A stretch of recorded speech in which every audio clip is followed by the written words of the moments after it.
Jungkook, তুমি কি আমাকে বলবে কতটা ভাগ্য নিয়ে জন্ম নিলে নেনার মতো হওয়া যায়? ওহে রূপবতী, মায়াবতী, তোমরা কিসের অহংকার দেখাও?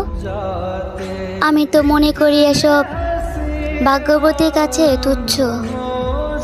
তবে জাংকুক, তুমি কি জানো আর্মিরা এখন তোমাকে আর জেহবকে নেনার আব্বু হিসাবে পরিচয় দেয়?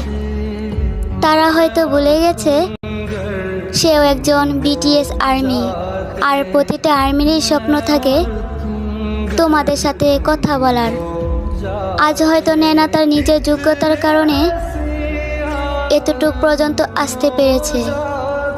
তবে আমার মনে হয় আজ যদি বাংলাদেশের কোনো আর্মির সাথে তোমাদের কোনো যোগাযোগ থাকতো, তাহলে হয়তো তাকে